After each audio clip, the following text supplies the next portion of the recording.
할렐루야. 귀한 예배 오신 여러분 진심으로 환영하고 축복합니다. 또 부득이한 사정 때문에 영상으로 예배 드리시는 분들도 환영하고 축복합니다. 우리 옆 사람과 인사합시다. 잘 오셨습니다. 예배 승리합시다. 하나님은 영이시니 예배하는 자가 성령과 진리로 예배할지니라 하셨습니다. 이제 여러분 모두를 성부와 성자와 성령 이름으로 진심으로 예배 초대합니다. 다 같이 신앙 고백하심으로 주일 예배 시작하겠습니다.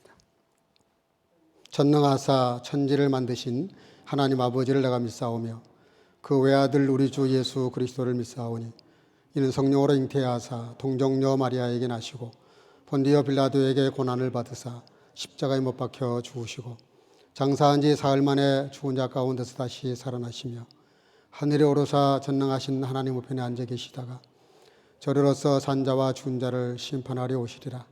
성령을 믿사오며 거룩한 공예와 성도가 서로 교통하는 것과 죄를 사하여 주시는 것과 몸이 다시 사는 것과 영원히 사는 것을 믿사옵나이다. 아멘. 자리에 앉으시고 이 시간에 찬양팀 나와서 찬양 인도하시고 이어서 신주은 집사님 대표 기도하시겠습니다.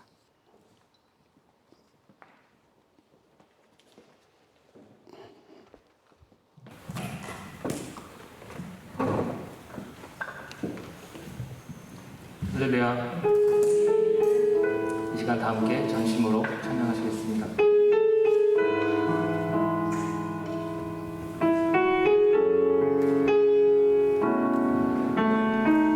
주의 보좌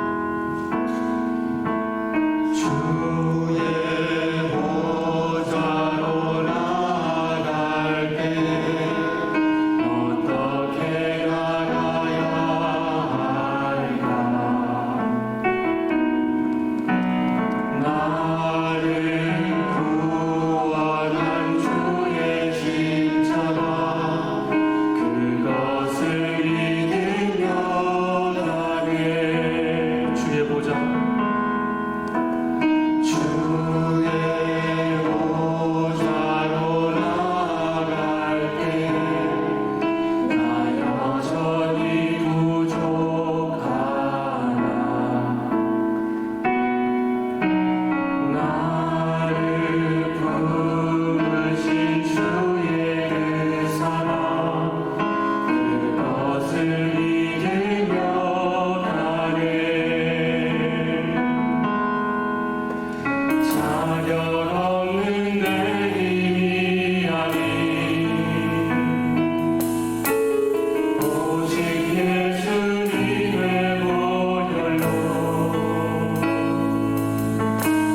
기도하시겠습니다. 하나님 아버지 감사합니다. 죄인 되었던 우리가 하나님께로 나아갈 수 있는 것은 오직 예수님의 보혈 때문입니다.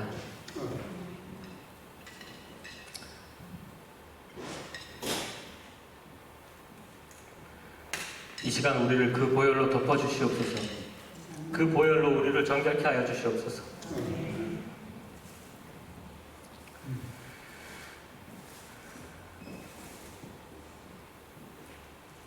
우리 안에 알게 모르게 우리가 주님보다 더 우선시하고 더 사랑하고 붙들고 놓지 못하고 있었던 그런 우상들, 이 시간 다시 한번 철저히 다 내려놓고 오직 예수님만 사랑하고 나의 삶의 주인으로 모시는 이 시간 되기를 간절히 소원합니다.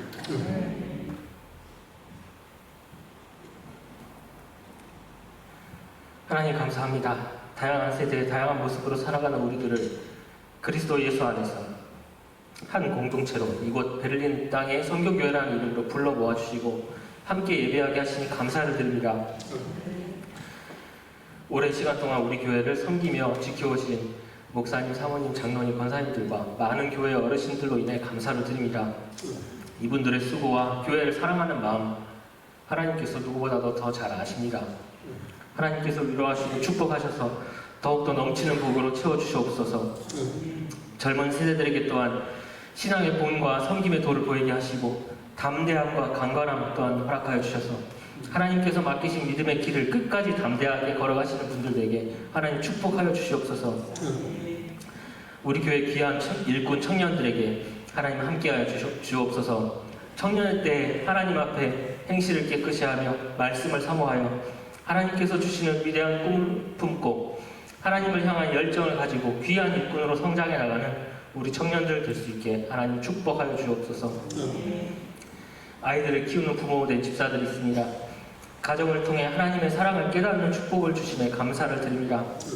말씀 안에서 사랑과 인내로 아이들을 잘 양육해내고 신앙의 유산을 잘 물려줄 수 있는 부모들로 만들어져 갈 수 있게 하나님 도와주옵소서. 주일학교 어린 아이들 하나님 축복하여 주시옵소서. 이 독일 땅에서 한국인의 자녀로 이세라는 이름으로 살아가며 많이 힘들고 방황하는 시간도 있겠지만 하나님을 믿는 믿음이 그들을 붙들어주고 하나님의 인도하신 가운데 위로를 받을 수 있을 줄 믿습니다. 우리 모두가 독일 땅의 빛과 소금이 될 이 다음 세대를 위해서도 항상 마음을 모으고 기도할 수 있는 우리 교회 되게 하여 주시옵소서. 하나 되게 하시는 성령님, 우리가 비록 모습은 다 다르나 성령님 안에서 한 마음 한 목소리로 예배드리고 찬양 드릴 수 있게 해주시니 감사를 드립니다. 하나님, 우리 가운데 혹시 찬양의 고백이 나의 고백이 되지 않아 힘들어하는 지체들이 있습니까? 하나님 앞에 먼저 무릎 꿇고 이 찬양이 나의 진정한 고백이 되기를 간절히 부르짖고 찬양할 수 없는 내 영혼을 위해 애통할 수 있게 하여 주시옵소서. 우리가 하나님께 드리는 찬양이 단지 꼭조 있는 노래가 아닌 진실되고 진정한 고백이 되기를 간절히 원합니다.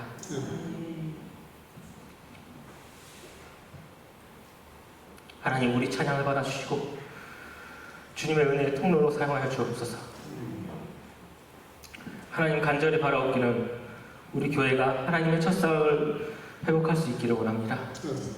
행여나 종교생활하는 것에 멈춰있지 않게 하시고 예수님과 동행하며 그분의 살아 역사하시고 나를 통해 일하심을 삶 속에서 체험하는 믿음 생활을 하는 모든 성도들 될 수 있게 하여 주옵소서. 연합 부흥의 기간 동안 부어주신 은혜를 잊어버리지 않고 삶으로 나타낼 수 있게 하여 주옵소서.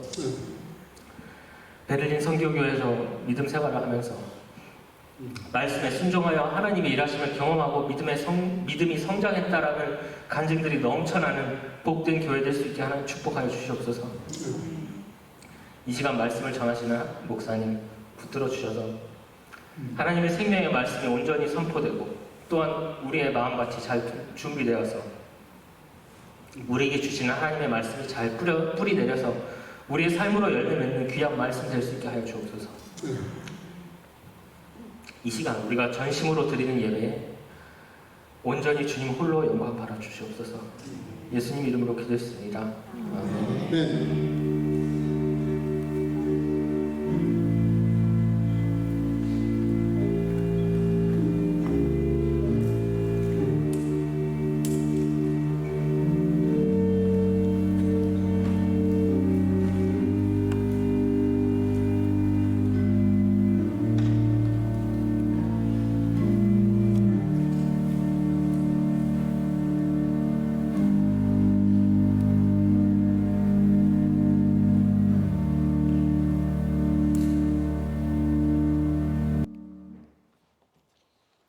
오늘 우리에게 주시는 하나님 말씀 시편 23편 1절에서 6절입니다. 오늘 합독을 천천히 하겠습니다. 다 같이 읽겠습니다. 여호와는 나의 목자시니 내가 부족함이 없으리로다. 그가 나를 푸른 풀밭에 누이시며 쉴만한 물가로 인도하시는도다. 내 영혼을 소생시키시고 자기 이름을 위하여 의의 길로 인도하시는도다. 내가 사망의 음침한 골짜기로 다닐지라도 해를 두려워하지 않을 것은 주께서 나와 함께 하심이라. 주의 지팡이와 막대기가 나를 안위하시나이다.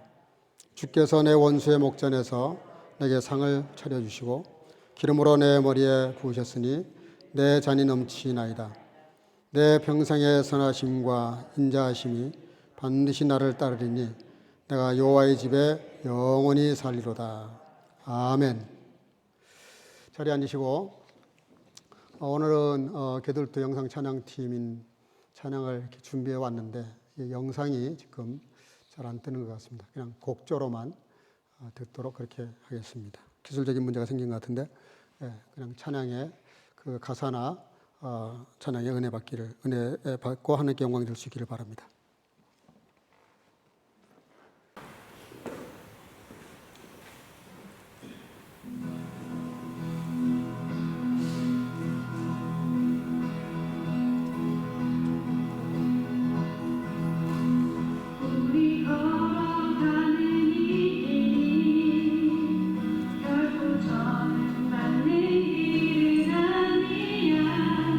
수천 년 동안 온 땅을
이 박수를 치는 거는 어떤 분이 질문하시더라고요. 찬양 잘 불렀다고 그 사람을 향해서 치는 건 아닙니다. 이렇게 하나님께 영광을 돌렸으니 이 찬양이 하나님께 영광이 되기를 이렇게 소원하는 마음으로 우리가 박수로 하나님께 영광을 올리는 겁니다. 그래서 여러분들이 교회 안에서 박수를 치는 건 사람이 대상은 아닙니다. 이걸 통해서 하나님께 영광이 되기를 원하는 마음으로 박수를 칩니다. 귀한 찬양 감사합니다. 하버드 대학에서 70년 동안, 무려 70년 동안 인간의 행복이 무엇일까라는 그 설문지를 만들어 가지고 추적을 했는데 70년 동안 추적을 해가지고 나온 결과를 발표한 적이 있습니다. 19살 먹은 사람들, 당시에 38학번이라고 그럽니다. 1938년도에 시작을 했는데 그 인간의 행복이 과연 뭘까, 조건이 뭘까라고 물었더니 그 답이 돈과 명예라고 대충 이렇게 요약이 됐습니다. 그런데 그 설문 대상자가 746명인데 70년이 아니라 75년간 추적을 했는데 75년 지나고 나서 94살 정도 되신 분들, 근데 그 사람들은 두 부류의 사람들이었어요. 하버드대 출신 절반, 슬림가에 사는 젊은 사람들 절반. 그래서 75년 지난 다음에 살아있는 분들을 다시 찾아가서 물었답니다. 과연 인간의 행복이 돈과 명예였습니까? 라고 물었더니 그분들 대답이 아주 단순한 대답이었습니다. 돈과 명예는 아닌 것 같습니다. 가난하던 부하던 명예가 있던 없던 인간의 행복을 규정하는 것은 살아보니까 인간관계인 것 같습니다. 라고 대답이 대체적으로 모아졌다고 합니다. 인간관계가 좋으면 가난하고 힘들고 비록 고난이 있어도 그런 그 좋은 친구 관계, 이런 인간관계 때문에 그걸 충분히 이렇게 극복할 수 있는 에너지가 있는데 아무리 많은 돈과 아무리 많은 친구와 아무리 많은 좋은 것들이 있어도 내가 이렇게 부딪히면서 항상 이렇게 면을 대해야 되는 사람들 사이에 관계가 뒤틀리면 그게 다 고통이 되고 불행이 되더라는 것이죠. 그래서 인간의 행복을 결정하는 것은 그런 어떤 소유의 문제가 아니라 존재의 문제다. 그렇게 결론을 냈다고 합니다. 이거는 인간관계뿐만이 아닙니다. 우리가 신앙생활이라고 하는 그 자체가 항상 관계를 전제로 하고 있어요. 그렇잖아요. 믿음이라는 말은 관계에서 나오는 이야기죠. 그러니까 우리가 하나님을 믿는다. 그럴 때 하나님과의 그 믿음이라는 그 매개체는 관계에서 파생되는 거예요. 관계가 얼마나 좋으냐에 따라서 믿음이 좋을 수도 있고 믿음 상태가 나쁠 수도 있죠. 그러니까 믿음 그러면 여러분들 관계를 떠올리셔야 됩니다. 관계가 과연 어떤가? 내가 믿는 대상에 대해서 관계가 어떤가에 대해서 때로는 점검을 해봐야 돼요. 관계는 안 좋은데 나만 믿고 있다면 속고 있는 겁니다. 믿음이 좋은 것만큼 관계가 좋아야 정상이죠. 여러분들은 주님과의 관계가 어떠신지 모르겠습니다. 인간관계는 또 어떤지 모르겠습니다. 뭐 좋아요. 인간관계에 대해서는 우리가 구체적으로 우리가 이야기할 수는 없어요. 그러나 우리가 교회를 나와서 신앙생활하는 사람들이 절대로 간과할 수 없는 거, 지나칠 수 없는 게 뭐냐면 하나님과 나와의 관계, 그것도 지금 나와의 관계가 어떤지.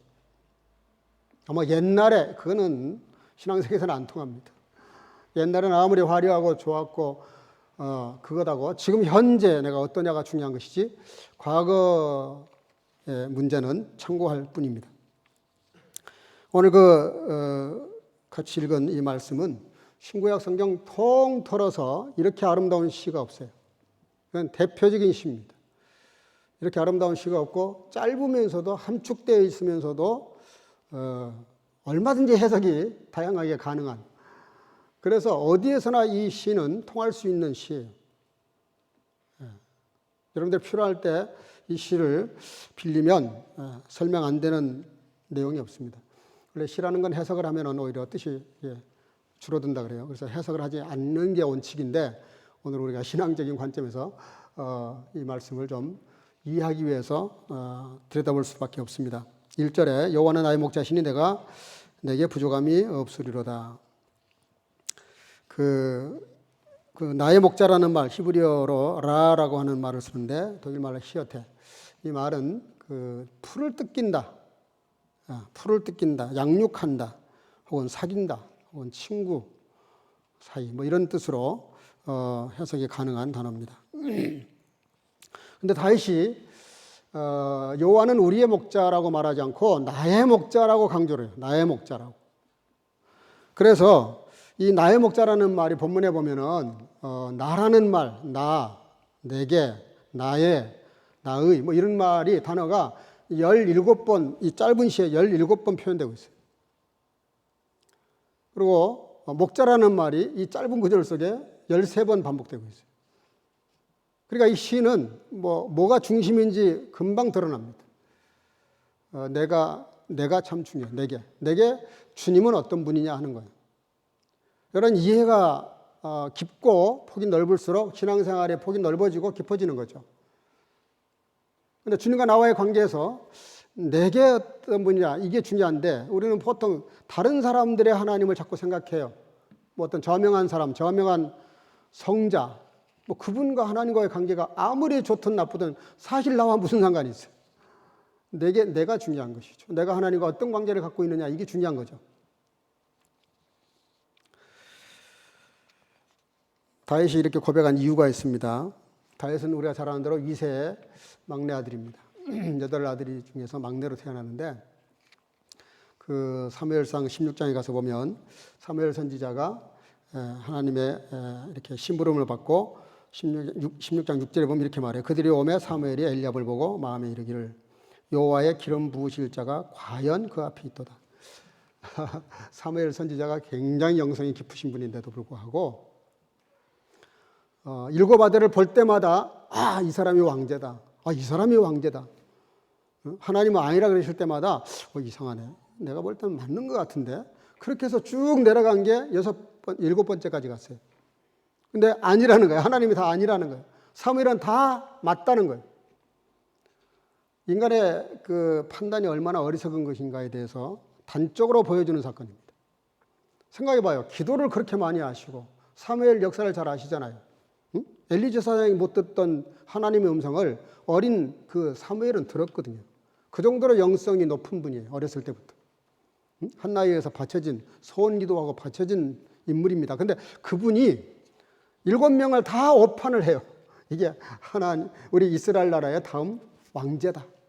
간택을 하려고 안수를 하려고 그러면 하나님이 아니다. 그러니까 여러분들 사람의 판단을 믿으면 안 됩니다. 내 판단, 내 이성도 믿으면 안 돼요. 바울 사도는 철저히 하나님 말씀, 하나님이 어떻게 생각하시는지에 대해 항상 초점을 맞춰놓고 분별을 했어요. 그래서 그 사무엘 선지자가 이새에게 물어요. 11절에 또 이새에게 이르되 너의 아들들이 다 여기 있는 거냐? 이새가 가로되 아직 말째가 남았는데 그가 지금 양을 지키고 있습니다라고 이야기를 해요. 다윗이라고 말하지 않고 말째라고 말을 합니다. 다윗이 들으면 정말 기분 나쁜 얘기죠. 자기도 이름이 있는데 아버지가 자기를 무시하는 거잖아요. 근데 실제로 이스라엘 문화에서 막내는 무시당할 만한 위치에 있었어요. 특별히 이 목동 하면 우리는 대단히 참 단어가 그럴싸하고 좋잖아요. 근데 이때 당시의 목동은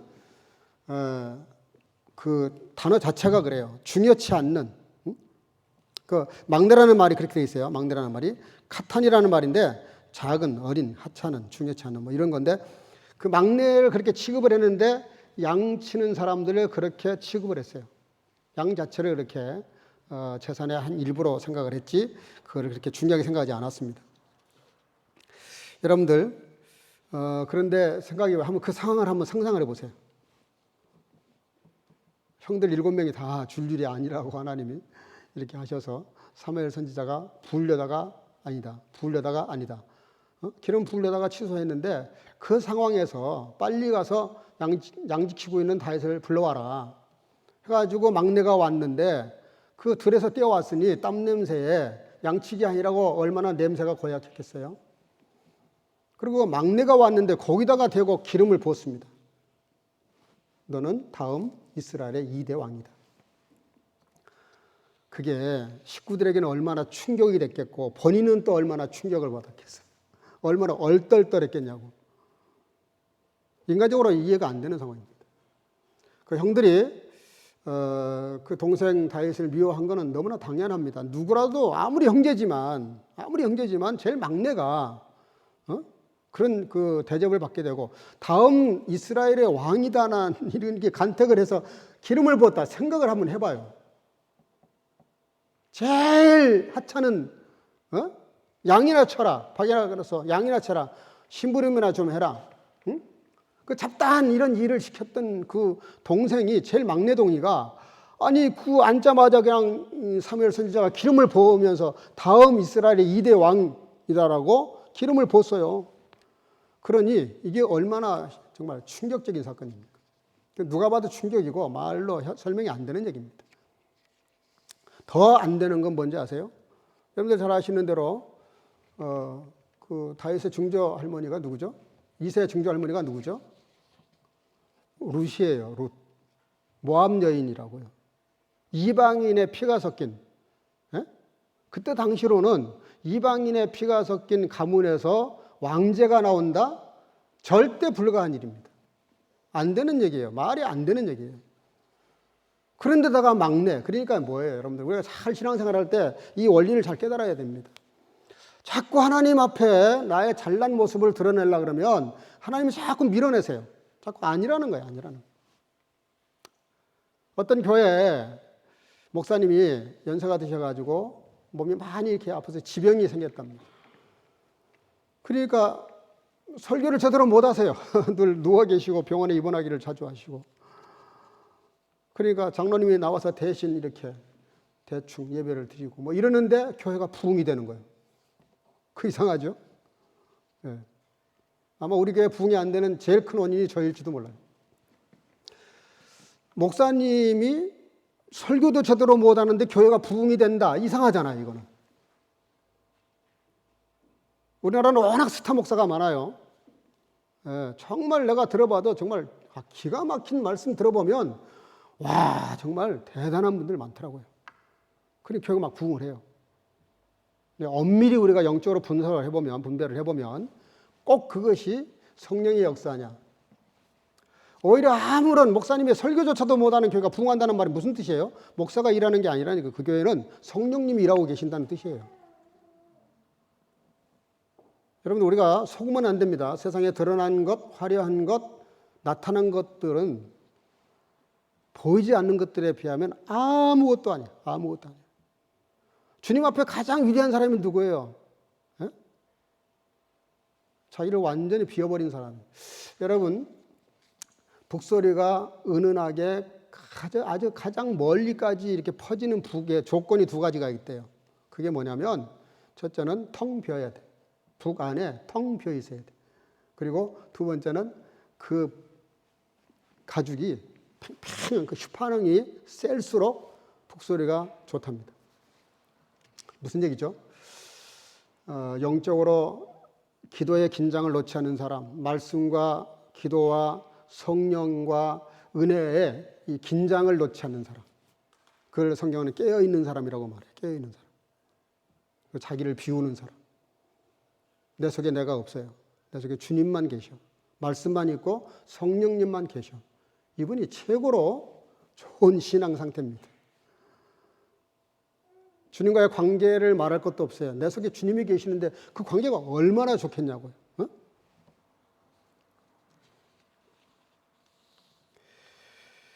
여러분 다윗이 시편 23편을 기록한 이유가 뭐겠어요? 자기 같은 사람을 하나님이 왕으로 기름 부으신 것에 대해서 자기도 충격받을 만큼 그 은혜를 받아들인 거예요. 그날로부터 다윗이 성령이 충만했다 이렇게 성경은 기록하고 있어요. 여러분 자기를 비울 것도 없는 사람 이게 무슨 뜻입니까? 평소에 자기를 비워서 또 비울 것도 없는 사람이야 다윗이 지금 그 상황이. 좋은 신앙, 하나님과 좋은 관계, 좋은 신앙이 어떤 사람이에요? 더 비울 것도 없을 만큼 비어있는 사람. 다윗이 바로 그런 상태에서 기름 부음을 받았잖아요. 그러니까 다윗은 무슨 사건을 만나든지 간에 뭘 생각해요? 초심을 생각해요. 처음에 나를 기름 부으셨던 그 하나님, 내가 어떤 상태에 있었는데 그때가 막내였고 형들에게 무시당하고 아버지조차도 내 이름을 안 부르고 막내라고 선지자에게 소개할 만큼 무시당하고 있었던 그때 하나님이 자기를 찾아오셔서 기름 부으셨던 사실을 그는 잊지 않고 있는 거예요. 그리고 더 깊은 깨달음이 있었죠. 그는 양을 쳤어요. 양을 치면서 그는 삶으로 터득한 게 있어요.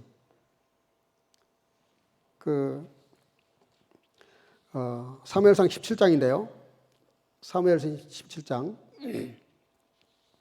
34절 다윗이 사울에게 고하되 주의 종이 아비의 양을 지킬 때에 사자나 곰이 와서 양떼에서 새끼를 움키면 내가 따라가서 그것을 치고 그 입에서 새끼를 건져내었고 그것이 얼마나 나를 해하고자 하면 내가 그 수염을 잡고 그것을 쳐 죽였었나이다.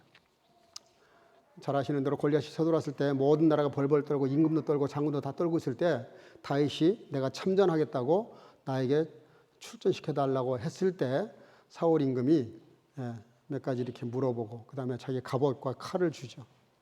그때 다 필요 없다 그러면서 내가 전쟁에 나가도 자신이 있다는 말을 대신한 거예요.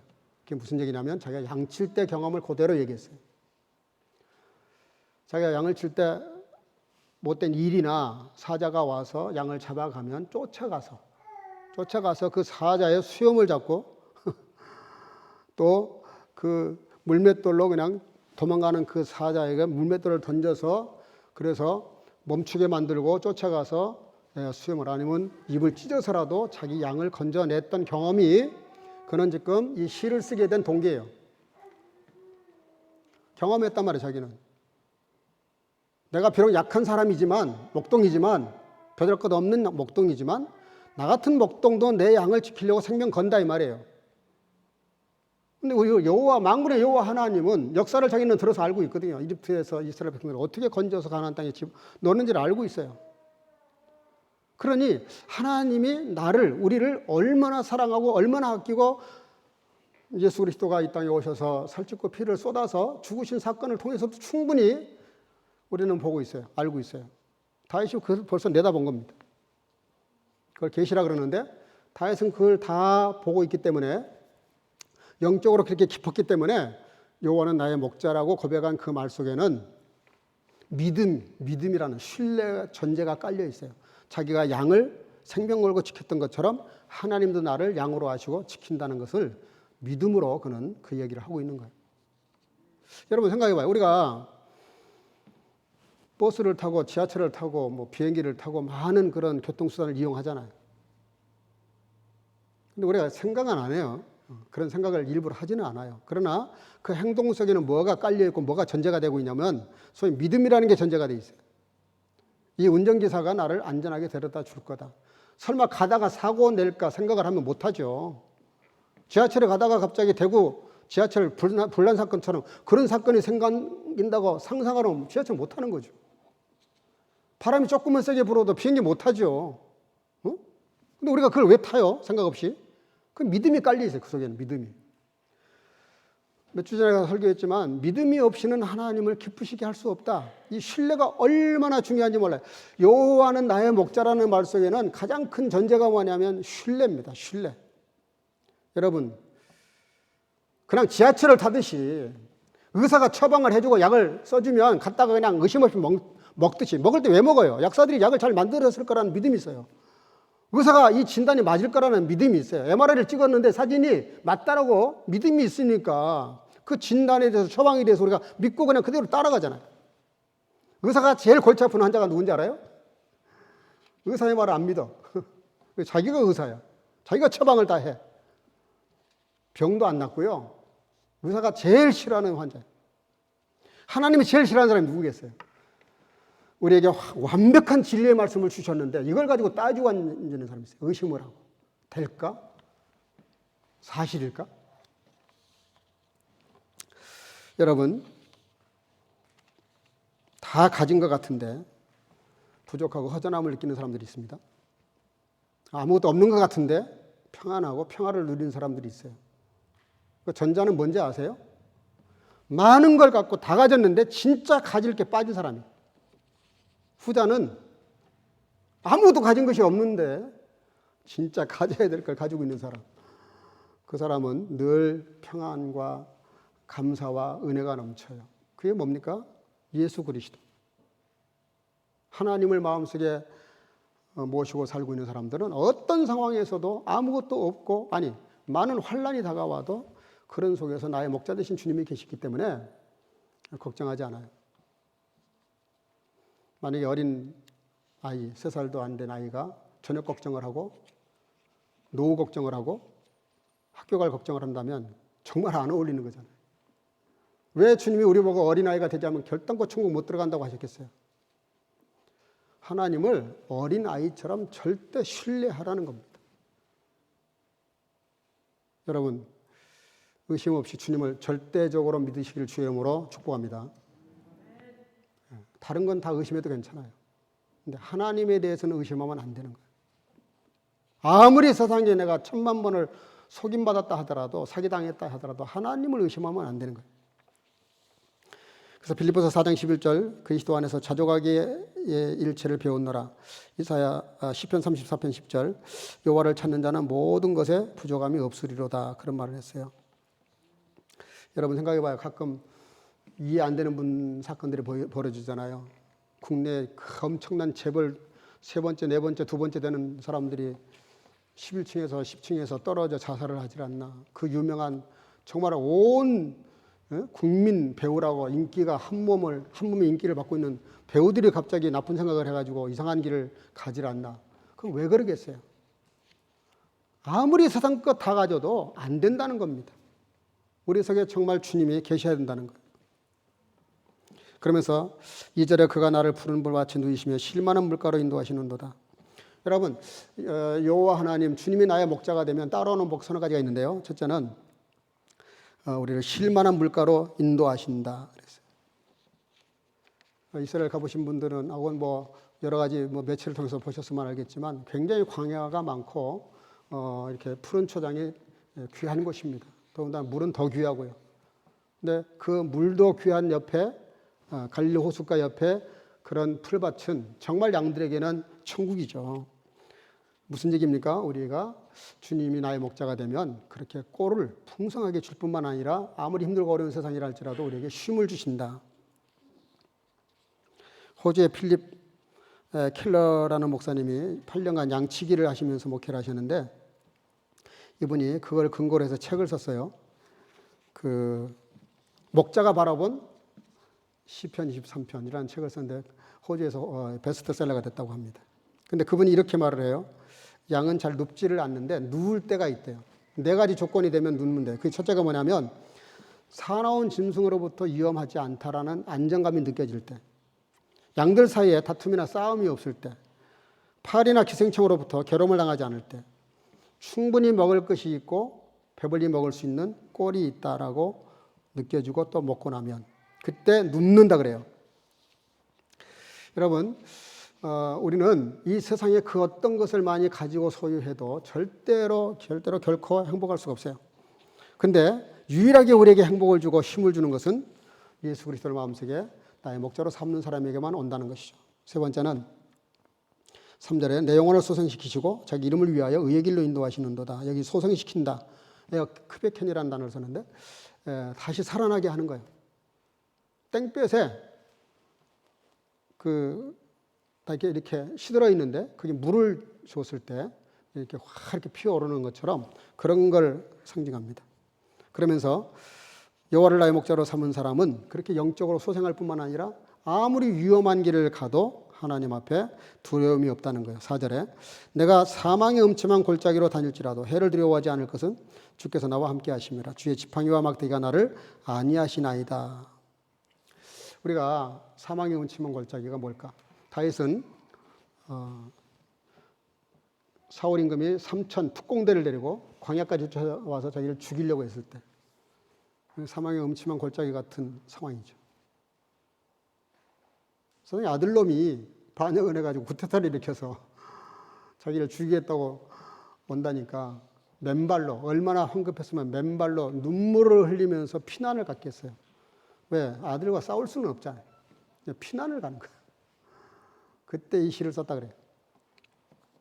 최대 인생의 위기겠죠. 그런 위기 속에서 그는 말을 해요. 뭐라 그러냐면 두렵지 않다는 거예요. 비록 도망은 가고 창피는 하고 눈물은 흘리고 맨발로 뛰어가지만 두렵지는 않다는 거예요. 왜? 주의 지팡이와 막대기가 나를 지키신다라고 믿고 있어요. 다윗에게 있어서 지팡이와 막대기가 뭘까? 지팡이는, 막대기는 못된 짐승이 오면 때리는 겁니다. 때려서 쫓아버리는 거예요. 지팡이는 뭡니까? 양들을 막 이렇게 가리키면서 이 피를 하나 불면 양들이 쫙 쫓아옵니다. 제가 그걸 들여서 한번 봤는데 목동이 진짜 그렇게 하더라고요. 지팡이 가지고 딱 가리키면서 이렇게 호로기 같은 걸 불어요. 그랬더니 양들이 쫙 따라가는데 정말 장관이더라고요. 다윗은 아는 겁니다. 주님이 나와 함께 하시면 아무리 힘들고 어렵고 인생의 정말 최대 위기, 막 그냥 백기를 꽂아버리고 싶은 그런 상황에서 주님이 나의 목자가 되시면 그때도 하나님은 나를 지키시고 보호하시고 이끌어 주신다는 거예요. 그리고 오늘 본문 제목대로 따라합시다. 잔이 넘치는 삶. 잔이 넘치는 삶. 네, 오늘 5절에 주께서 내 원수의 목전에서 내게 상을 베푸시고 기름으로 내 머리에 부으셨으니 내 잔이 넘치나이다. 이게 무슨 얘기냐면요. 원수가 지금 나를 쳐다보고 있어요. 죽이려고. 화를 이러고 있어요. 근데 하나님이 그때 부엌에서 요리를 하시더니 딱 내 앞에 밥상을 차려준다. 그런 뜻입니다. 이게 무슨 뜻입니까? 그 원수한테 무슨 메시지를 보내는 거예요? 건드리지 말라는 거예요. 이 사람은, 이 친구는 나하고 밥 먹는 친구라는 거예요. 밥 먹는 친구. 가끔 저는 신기할 때가 있어요. 우리 집사람이 나를 위해서 밥 해줄 때 신기합니다. 생판 모르던 여자인데 나한테 밥을 해줘요. 왜 그래요? 결혼을 했기 때문에. 가족이기 때문에. 아내가 됐고 남편이 됐기 때문에. 서로 밥을 해주는 사이. 굉장한 사이죠. 근데 하나님이 지금 다윗에게 밥상을 차려주신다는 거예요. 원수의 목전에서. 목전. 원수가 보고 있는데 거기서. 이거 얼마나 엄청난 사건입니까? 절대로 건들리면 안 된다는 것을 지금 보여주는 거죠.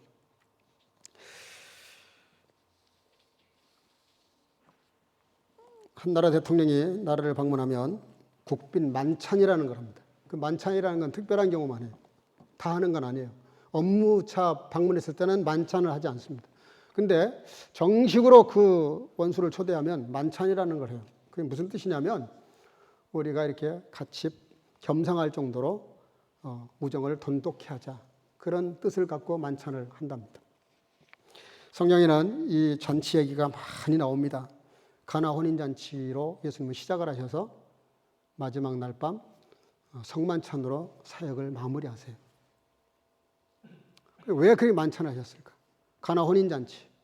예수님은 이 땅에 오셔서 우리에게 영적 신랑으로 오셨고 우리는 영적 신부라는 뜻을 갖고 있어요. 내가 예수님을 나의 구주라고 고백하면 우리는 영적으로 하나님과 주님과 결혼을 하는 거예요. 바울 사도는 그거를 자기는 중매장이라고 그렇게 선교사 위치를 설명했어요.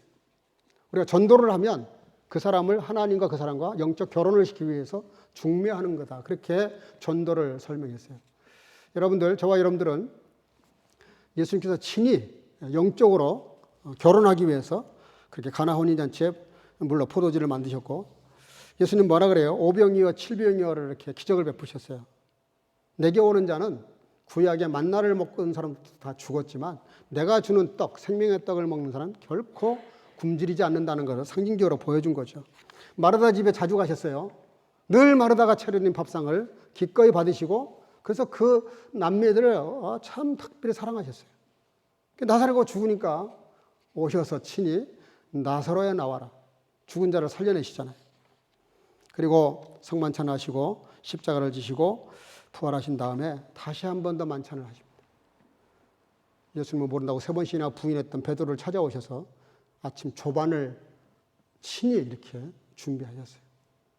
숯불에 생선을 굽고 그걸 차려주시고 베드로에게 먹으라고 제자들에게 먹으라고 친히 이렇게 조반을 차려주시고 베드로에게 뭐라 그래요? 내가 나를 사랑하느냐 묻잖아요. 여러분, 목자와 목자와 이 양과의 사이는 생명관계입니다. 목자는 양이 없어도 살아요. 근데 문제가 뭐냐면 양은 목자가 없으면 절대로 못 삽니다. 세상에서 제일 약한 짐승 중에 하나가 양이에요. 1.6m 앞을 보지도 못하고요. 한번 이렇게 벌러덩 뒤집어지면 스스로 일어나지를 못합니다. 모든 짐승들은 방어 무기가 있어요. 근데 양은 방어 무기가 없어요. 속수무책으로 당하는 게 양이에요. 길을 한번 잃어버리면 절대 스스로 찾아 나오지 못합니다. 반드시 목자가 가서 찾아와야 돼요. 이단에 한번 빠져버리면 아무리 해도 스스로 못 나옵니다. 전도할 때보다도 수십 배 더 많은 고생을 해도 뽑아낼까 말까 해요. 양은 그렇게 어리석어요. 그렇게 약해요. 스스로 서지를 못해요. 그게 양입니다. 그게 저와 여러분들을 하나님이 규정하셨어요. 저와 여러분들을 양이라고. 여러분, 결론입니다. 잔이 넘치는 삶은 어디서 오냐면, 역설적인 얘기지만 목자가 중요한 것이 아니라 중요하죠. 근데 또 한 가지 중요한 게 있어요. 여호와가 나의 목자가 되려고 그러면 따라합시다. 내가 진짜 양이 되자. 종종 양이 아니라 염소가 있어요. 염소. 들이받는 거예요. 들여받는다니까는 진짜 이렇게 받는다는 뜻이 아니라 하나님 말씀을 거역한단 말이에요. 순종하지 않아요. 자꾸 토를 달아요. 이유를 붙여요. 이성적으로 판단하려고 그래요. 여러분, 인간 이성이 아무리 위대해도 중세를 보면 알 수 있잖아요. 중세를 보면. 인간 이성은 절대자 앞에 고개를 숙일 때만 피신합니다. 만약에 인간 이성이 절대자를 뛰어넘으려고 하면 그것이 바로 리차드 바그너 플라츠. 리차드 바그너가 그렇게 했어요. 리차드 바그너가 인간 이성을 중요하게 생각을 합니다. 그래서 그 소리를 귀담아 들었던 늘 리차드 바그너의 음악을 심취했던 히틀러가 그 어마어마한 문제를 만들어낸 겁니다. 이렇게 딱 거슬러 올라가서 보면은 그 철학 사조가 이렇게 내려오고 국가 지도자가 잘못된 사상을 한번 이어받았을 때 얼마나 나라가 불행에 빠지고 큰 엄청난 문제를 만들어내는지를 리차드 바그너 음악이 심취했던 히틀러가 만들어낸 역사를 보면 알 수 있잖아요.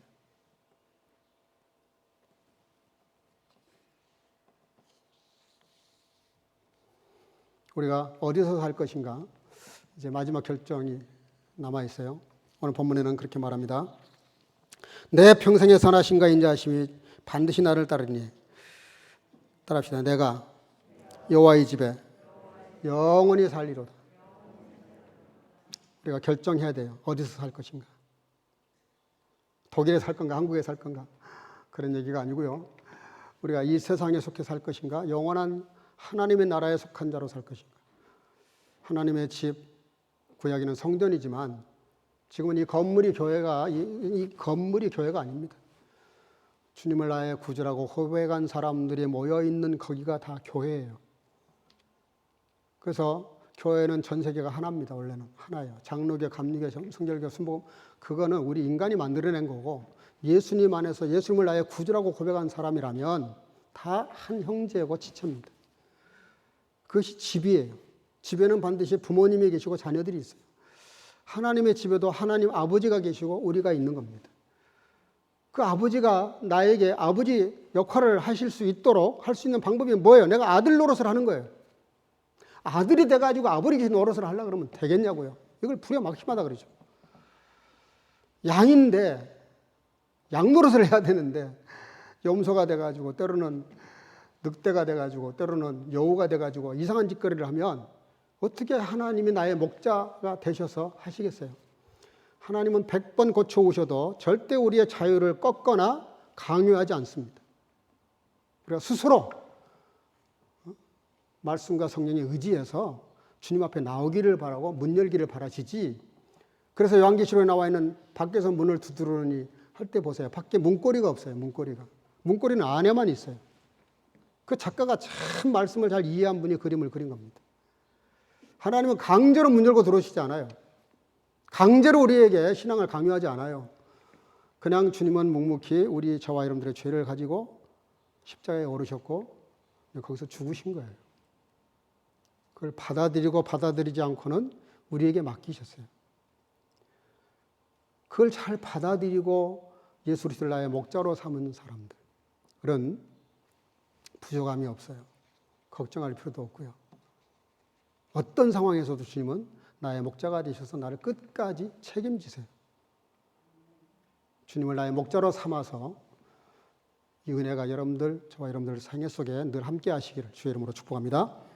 기도하겠습니다. 사랑과 은혜가 충만하신 아버지, 오늘도 주 앞에 나와 예배하는 귀한 시간에 찬이 넘치는 삶이 무엇인지 오늘 다윗을 통해서 우리에게 이렇게 계시해 준 아름다운 말씀, 아름다운 시를 통해서 여호와는 나의 목자라고 고백했던 다윗의 삶을 들여다보면서 우리가 여호와 하나님이 나의 목자가 되시고 주님이 나의 목자가 되시고 선한 목자가 되셔야 될 이유를 참으로 엉망문질이라도 생각해 볼 수 있도록 인도하신 아버지, 정말로 내가 참다운 진정한 양이 되어서 나의 목자 되신 여호와 하나님 주님을 나의 목자로 모시고 늘 주 안에서 형통한 인생을 살아갈 수 있도록 저희의 삶을 붙잡아 주시기를 간절히 소원하옵고 예수님의 이름으로 기도하옵나이다. 아멘. 찬송가 204장을 부르겠습니다.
천하 만물이 주님의 것이라고 하신 아버지, 주님께로 나왔고 주님께로 말미암다가 모든 것이 주님께로 돌아갈 것이기에 내 것이 아무것도 없는데 마치 모든 것이 다 내 것인 것처럼 살았던 우리의 잘못을 회개하면서 이것이 내 것이 아니라 모든 것이 주님께 속한 것인 것을 고백하는 마음으로, 또 말씀이 명령하신 대로 열의 하나 주님의 것이라고 말씀하신 대로 드리는 성도들, 또 감사가 신앙의 끝인 줄을 알고 감사하는 모든 성도들, 또 선교와 구제와 또 여러 제목을 가지고 지정헌금을 드리는 성도들, 주님이 함께 하셔서 그 중심을 보시고 중심도로 갚아주시되, 사람은 속일 수 있고 숨길 수 있으나 하나님은 숨길 수도 없고 숨길 수도 없는 그 하나님 앞에 우리가 늘 진실되게 살아가는 가운데 예물에 대해서도 물질에 대해서도 늘 주님 앞에 성실한 삶을 살아갈 수 있도록 인도해 주심으로, 그렇지 않은 인생보다 더 차고 넘친 인생을 살아갈 수 있도록 축복하시고 함께 하시기를 간절히 소원하옵고, 또 온라인으로 예물을 드리는 성도들을 똑같은 은혜로 함께해 주옵소서. 주령금을 드리는 어린 생명들 주께서 믿음으로 잘 자라 하나님 나라 일꾼 되게 하시고 존귀하게 쓰임받게 하시며 또 아버지 사랑하는 주의 자녀들도 이 한 주간도 주님과 동행하며 승리케 하옵소서. 예수님의 이름으로 간절히 축복하고 봉헌하며 기도하옵나이다. 아멘. 몇 가지 안내 말씀을 좀 드리겠습니다. 오늘 광고가 많네요. 네, 오늘 이렇게 같이 대면 예배하고 또 부득이한 분들 영상으로 예배를 드리는데 모두 환영하고 축복하고 은혜가 있기를 바랍니다. 다음 주일은 1월부터 6월까지 우리가 살았던 것에 대해서 감사하는 마음으로 맥주 감사주의를 지킵니다. 저 뒤에 봉투가 준비되어 있는데 헌금을 드리는 것도 중요하지만 더 중요한 게 있습니다. 헌금보다 더 중요한 건 마음입니다. 우리 중심이 참 중요한데 봉투를 가져가셔서 쓰세요. 한번 써보세요. 내가 6개월 동안 뭐가 하나님 앞에 감사한지. 그래서 그 감사를 극대화할수록 복된 마음이 되고 행복한 사람이 되고 또 주님께 그 관계가 더 깊어집니다. 사랑관계에서도 감사할 줄 아는 사람이 인간관계가 좋아집니다. 은혜는 입었는데 신세는 졌는데 감사할 줄 모른다. 사람 사이에서도 조금 멀리하죠. 은혜를 모르는구나, 배은망덕하거나 이렇게까지 가면 인간관계가 깨지는 거죠. 마찬가지 하나님 앞에서도. 하나님 은혜에 이렇게 극대화해서 감사하는 시간 될 수 있기를 바랍니다. 지금 다음 주 날씨가 어떨지는 모르겠는데 저희 그 가르텐에서 매년 하던 대로 이렇게 그 그릴 좀 만찬을 했으면 좋겠는데 지금 고민 중입니다. 거기가 1시부터 3시까지 루에 차이트가 돼가지고 좀 옆에 나크바들에게 방해가 되는 건 사실이에요. 그래서 오늘 교회 오다가 딱 보니까 우리 가르텐보다 10배는 더 좋은 여기 더 좋은 가르텐 뒤에가 있는데 그 그릴 기계를 가져와서 여기 뒤에서 고기를 굽고 잔디밭에서 좀 널찍이 앉아서 교제하는 게 더 좋을런지 그 결정은 단톡방에 광고를 그렇게 하도록 하겠습니다. 어쨌든 다음 주일 예배를 마치고 만찬이 있습니다. 그거는 저희 집 가르텐에서 할 수도 있고 이 뒤에서 할 수도 있습니다. 또 날씨도 좀 관계가 있습니다. 그래서 좀 시간을 여유 있게 가지고 오시기를 바랍니다. 코로나 때문에 개최하지 못했던 우리 코스테 오늘도 이렇게 잠깐 아침에 보니까 한 10명 넘게 신청이 들어왔는데 지금 한 40명 정도 벌써 들어왔어요. 이 지금 광고를 거의 대대적으로 안 했습니다. 그냥 페이스북 정도에 이렇게 잠깐 올렸는데 이번에 그 참가비를 다 풀었습니다. 재정은 하나님이 채워주시리라고 믿고 그리고 그냥 회비를 다 풀어버렸어요.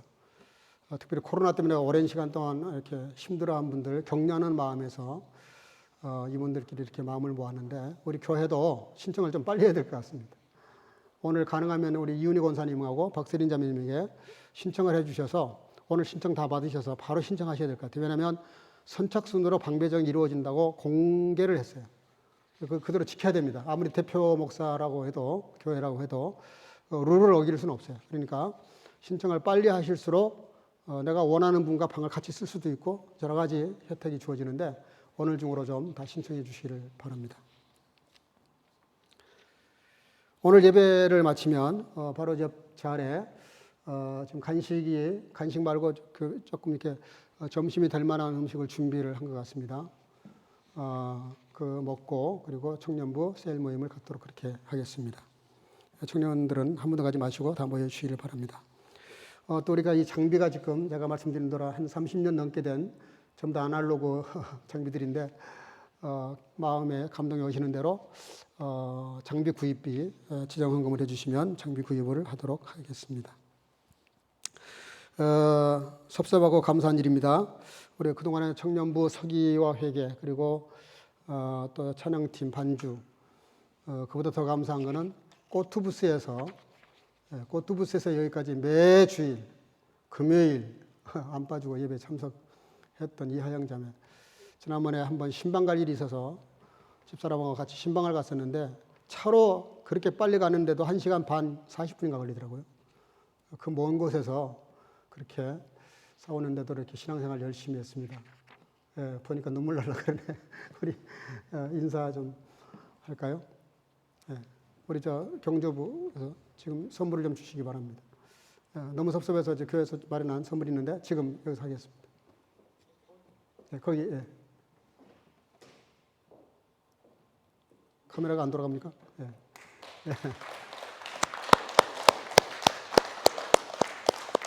예. 인사 말씀 한마디 하실래요? 예, 우리 교회는 안 하는 걸로 전통이 잡히는데. 예,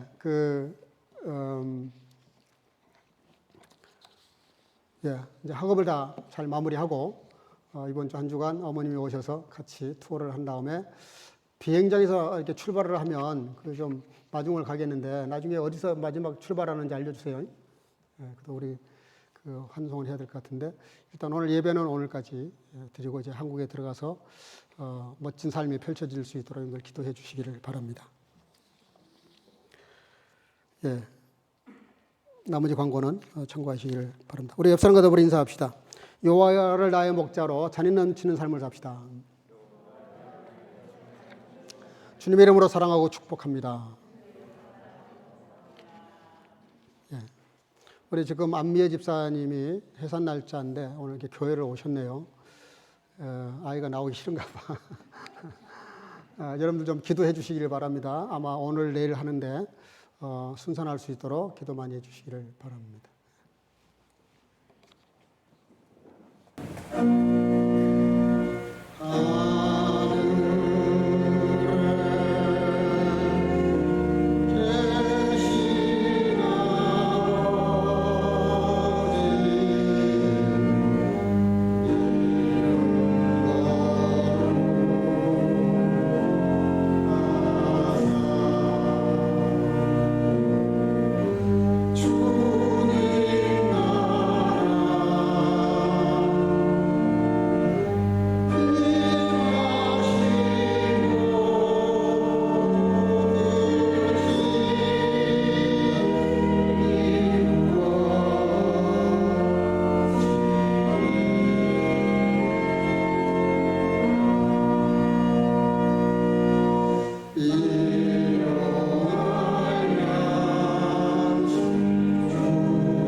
Der Herr ist mein Hirte, mir wird nichts mangeln. Die Gnade unseres Herrn Jesus Christus und die Liebe Gottes und die Gemeinschaft des Heiligen Geistes sei mit euch allen. 아멘. 여호와는 나의 목자시니 내게 부족함이 없으리로다. 이제는 우리 구주 예수 그리스도의 놀라우신 은혜와 아버지 하나님의 극진하신 사랑하심과 성령의 교통으로 충만케 하심이 세상에 의지하고 주인 삼을 것이 많이 있지만 우리는 오직 여호와 하나님만이 나의 참 목자이심을 믿고 참된 양으로 살아가기를 마음속에 결단하고 돌아가는 여기 모인 모든 선교 가족과 영상으로 예배하는 모든 지체들 머리머리 위에 이제로부터 영원토록 함께 있을지어다. 아멘.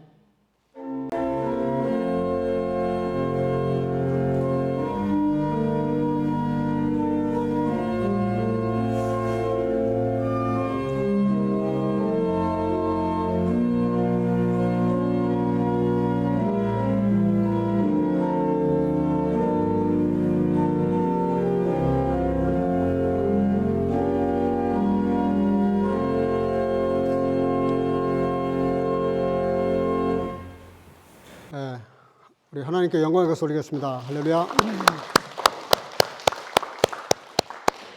이걸로 예배 마쳤습니다. 한 주간도 주님과 동행하며 승리할 수 있기를 주 이름으로 축복합니다.